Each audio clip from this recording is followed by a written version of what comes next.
बिहार की राजनीति में एक बार फिर से बड़ा भूचाल आ गया है।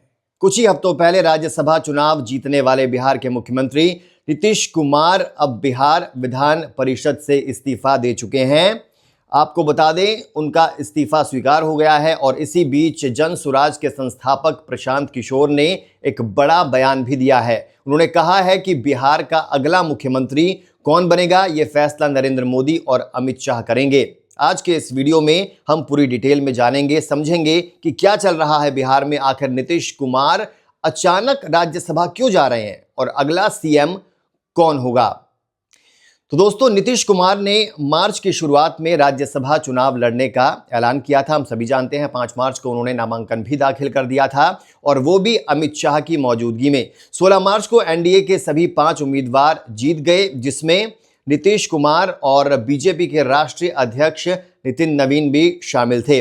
अब संवैधानिक नियम के अनुसार जब कोई विधायक या विधान परिषद सदस्य संसद का सदस्य चुना जाता है तो उसे 14 दिनों के अंदर राज्य विधानमंडल से इस्तीफा देना होता है और नीतीश कुमार ने इस्तीफा दे दिया। नीतीश कुमार ने खुद कहा है कि उनके दिल में बहुत समय से इच्छा थी कि वो बिहार विधानसभा, विधान परिषद, लोकसभा और अब राज्यसभा चारों सदनों का अनुभव हासिल करें। उन्होंने बिहार की जनता को धन्यवाद भी दिया और कहा कि विकास के काम वो जारी रखेंगे। लेकिन सच्चाई ये है दोस्तों कि यह फैसला सिर्फ व्यक्तिगत इच्छा नहीं लग रहा, ये बिहार की राजनीति में एक बड़े ट्रांजिशन का संकेत लग रहा है। 20 साल का युग खत्म, नीतीश का सीएम काल अब खत्म हो चुका है। नीतीश कुमार बिहार के सबसे लंबे समय तक मुख्यमंत्री रहे नेता हैं। उन्होंने 10 बार सीएम पद की शपथ ली है दोस्तों। 2005 से लेकर अब तक उन्होंने सुशासन बाबू के नाम से मशहूर होकर बिहार को सड़क, बिजली, कानून व्यवस्था और महिलाओं की सुरक्षा जैसे मुद्दों पर काफी काम किया है। लेकिन उनके राजनीतिक करियर में कई बार गठबंधन बदले, कभी एनडीए के साथ, कभी महागठबंधन के साथ, फिर वापस एनडीए।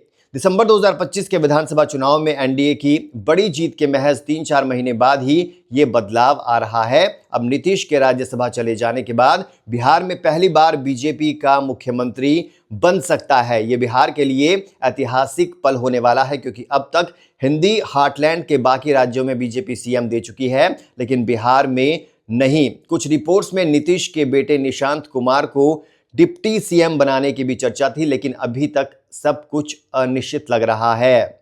अब प्रशांत किशोर का तीखा बयान क्या आया है। इसी बीच भागलपुर में जनसुराज के संस्थापक प्रशांत किशोर ने नीतीश कुमार और एनडीए पर तीखा हमला बोला है दोस्तों। उन्होंने कहा कि बिहार का सीएम चेहरा वो होगा जिस पर पीएम मोदी और अमित शाह का भरोसा होगा। प्रशांत किशोर ने यह भी दावा किया कि नीतीश कुमार की तबीयत ठीक नहीं है, चुनाव से पहले से ही, और उन्हें साइडलाइन किया जा रहा है। उन्होंने आरोप लगाया कि बिहार की राजनीति अब पूरी तरह मोदी और शाह के हाथ में आ गई है। प्रशांत किशोर ने एनडीए सरकार पर भी ये सवाल उठाया कि चुनाव में जो वादे किए गए थे वो पूरे क्यों नहीं हो रहे। ये बयान बिहार की सत्ता के लिए चल रही खींचतान को और तेज कर रहा है। अब क्या होगा आगे, संभावित परिदृश्य क्या है, क्या होने वाला है। नीतीश के इस्तीफे के बाद जेडीयू और बीजेपी के बीच नए समीकरण बनेंगे। बीजेपी के कुछ नेताओं के नाम सीएम पद के लिए चर्चा में है दोस्तों, जैसे सम्राट चौधरी और बाकी आदि। लेकिन अंतिम फैसला दिल्ली से ही होना है, यानी मोदी और शाह की मंजूरी के बिना कुछ भी पॉसिबल नहीं है। विपक्षी दलों, खासकर आरजेडी और तेजस्वी यादव ने इसे साजिश करार दिया और धोखा बताया है। वो कह रहे हैं कि नीतीश को मजबूर किया गया है इस्तीफा देने के लिए। बिहार में अब सत्ता का नया चेहरा जल्दी सामने आ सकता है। तो दोस्तों, बिहार की राजनीति हमेशा से ही अनिश्चित और रोचक रही है। नीतीश कुमार का 20 साल का सीएम युग खत्म हो गया है और नया अध्याय शुरू होने वाला है। आपको क्या लगता है, नीतीश कुमार का ये फैसला सही है या उन पर दबाव था? अगला सीएम बीजेपी से ही बनेगा या कोई और सूरत निकलेगी? आपको क्या लगता है, कमेंट करके जरूर बताइए।